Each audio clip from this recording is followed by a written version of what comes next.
ker sem imela pač hiperemizo in sem 9 mesecev bruhala. Jaz sem bila sesuta, gotova, utrujena, rane na požiralniku. A veš, kaj sem dobivala?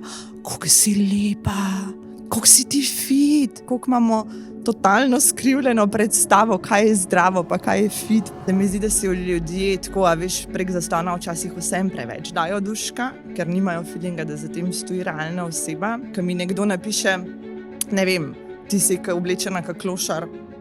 Ja, I don't care. Da mi nekdo napiše nekaj čez otroka.